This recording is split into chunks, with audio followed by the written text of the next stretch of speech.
Welcome to my very first video where I am attempting to invest in 100 crowdfunding projects. I'm going to invest £1,000 each time. So I'm going to review 100 projects, and if I like it, there and then I will write £1,000 check. Obviously it means I'm probably not going to write 100 grand, but if I do, I do. If I don't, I don't. But the reason I'm doing this is because I want people to who have never raised money before, or haven't had experience raising money, to kind of understand how an investor might think when they see a pitch but don't know anything about it. I've raised money 15 times. It's nearly $100 million now, and I've been an investor about 30 times. So it's stuff that I've come to get a bit of a sneaky sixth sense for. And I have my own thesis. Other people invest in different ways. Not everything I say is applicable to everybody else, but at least it gives some sense of what builds confidence and what doesn't. So I am going to look at a crowdfunding project I've never seen before. If I like it, I'll invest. If I don't, I won't.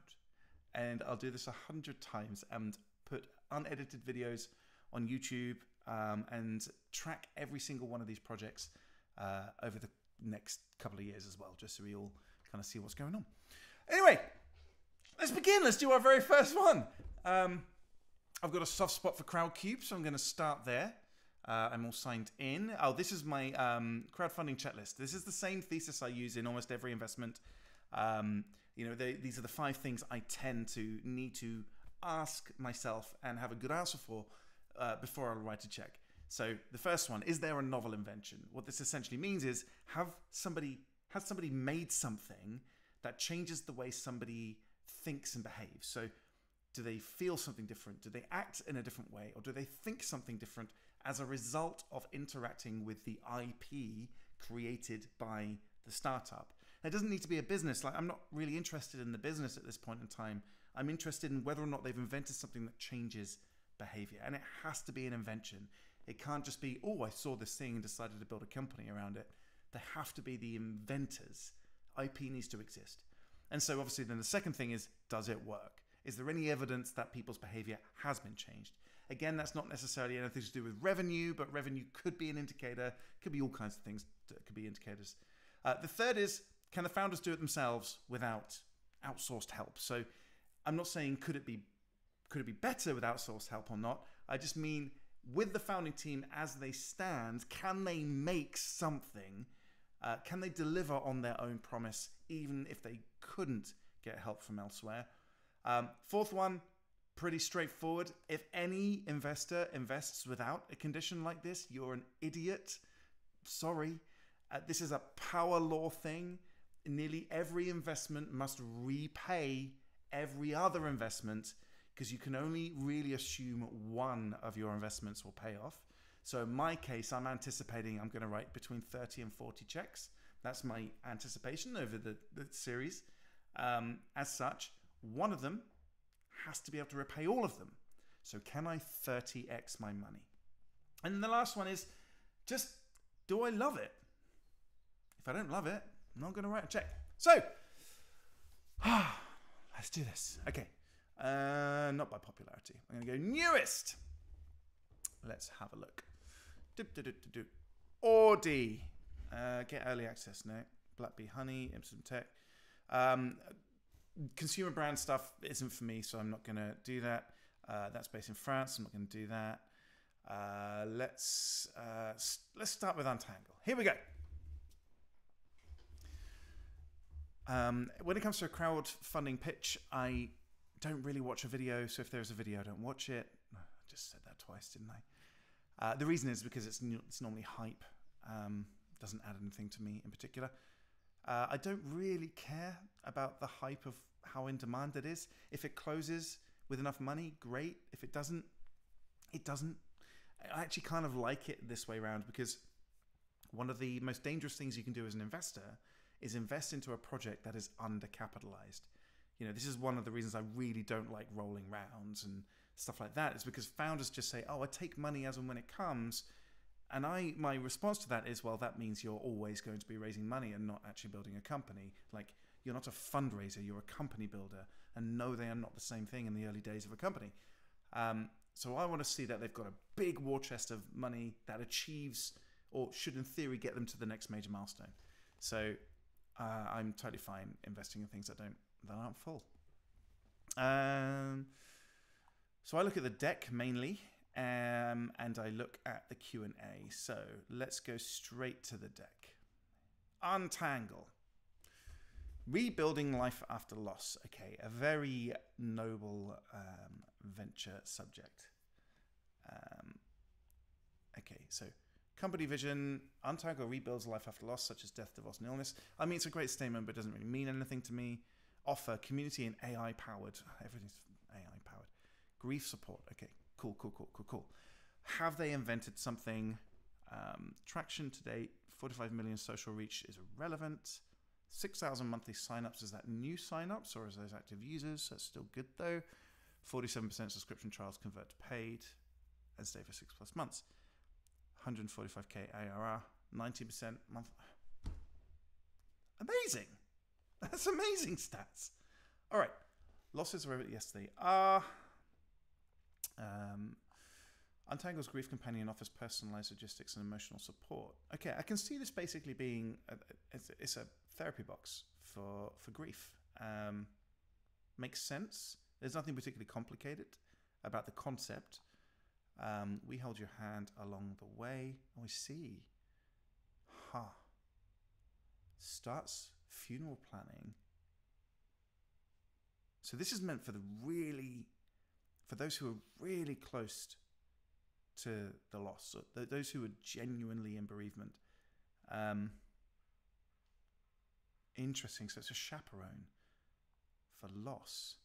60,000 members already trust our bereavement advocate. So it is 6,000 signups a month, 1,500 signups every week, endorsed by celebrities.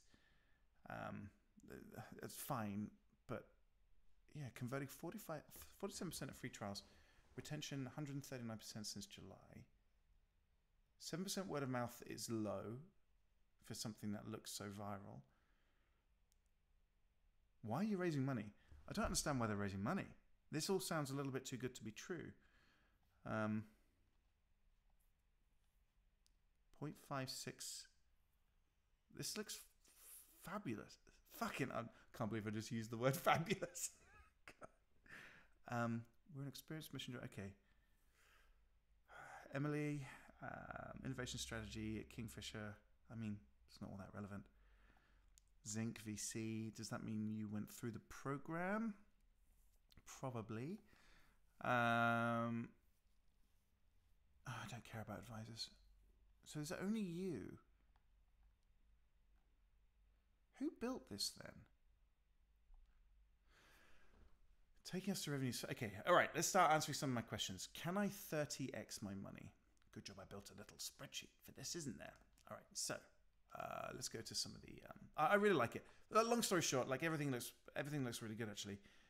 I'm surprised they're not really raising all that much.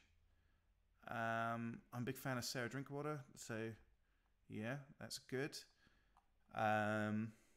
Taking us to revenues of 40 million in 5 years. So I'm going to go on a 40 million revenue outcome. So if it's 40 million pounds in revenue is the anticipation in 5 years, and let's just say that's the exit point for a shareholder, at least at this stage. 40 million pounds, you're going to get on revenue, you can get maybe, well, it doesn't really look like there's any hardcore IP. I don't really know what the business model is. If it's therapy, if essentially you're selling therapy, you're probably going to have, the death care market. It's hard to know what this could exit as. My guess is there's not really a lot here that's protectable, so it's going to have a relatively lower multiple on revenue. I'm going to do a bit of an industry standard 5x. So 5x revenue, pretty industry standard for a SaaS product that doesn't necessarily have a ton of fundamental IP. That's pretty standard. So let's assume it's going to sell for, 100 150 million pounds. Let's go 150 million. Let's say no 100. Let's be realistic. Okay, I'm going to put in £1,000. Let's go back to some other things. So it is. So it's 130k. So they're giving away 4.15% equity. So target raise was 130. 130. My investment's 1,000. Is there tax relief? EIS, so 30%. I'm assuming they'll get it. So that effectively means my investment's actually £700 because the government are going to give me back £300. So I do my ROI based on that because that's how much it actually cost me. My equity. Okay, so what would it be? So if I get £1,000, calculator. Okay, so basically for every 1,000, so 4.15, 0.0415,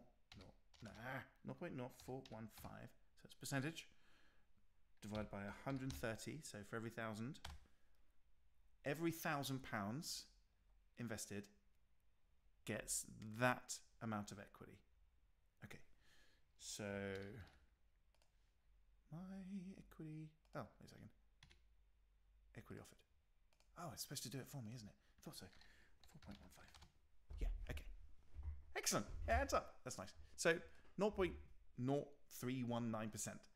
I'm expecting a 75% dilution because the amount of money you're going to raise to scale the business and give to a new team, to give advisors, to recapitalize.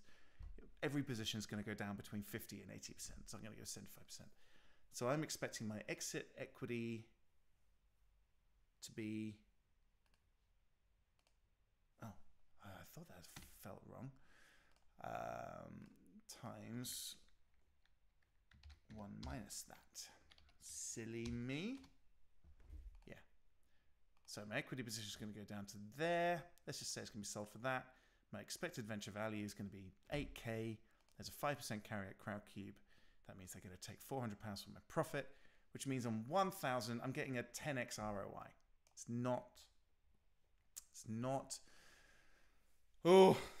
30x. Will I get 30x on my money? I doubt it. Okay. But you're not in the death care market. Let's see if I can find another way of getting... can I justify this? I mean, it's not a high valuation, but the ROI is just not very large. Like, let's see, like if I wanted 30x ROI, let's see how much the company would need to be sold for. It's going to be 3 times that, isn't it? It needs to be a £300 million business for me to be able to return my fund. Do I think you could make a £300 million business as essentially a therapy bot and probably a marketplace for the bereaved? No, I'm not convinced. So that regrettably is a no, which means I can't invest. I mean, I just can't. You've got to be disciplined as an investor. You need to be able to justify you can return all of your investments from a fund with one investment, sometimes 2. If you really love it, you can probably go half that, but it's not half that. It's a third that, because I think at best it's going to be bought for 100 million. So I'll get 9.8x my money, which just isn't enough. The risk is not worth it. Is there a novel invention? No. Does it change behavior? It probably does. Can the founders build it themselves? They clearly can. Do I love it? No. Ish. I mean, no. Sorry, this one isn't for me. And I have a feeling a lot of these projects are going to get caught out on this, like being able to return on investment.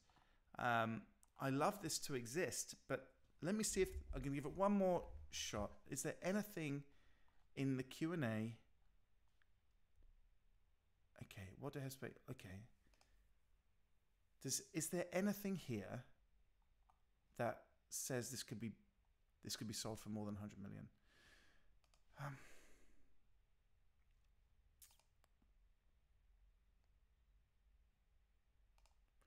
Exit equity. I just want to make sure that maths is correct, because if it's not, then this is unfair. So I'll get 0.0319% on £1,000. That doesn't feel right. No, it's definitely right.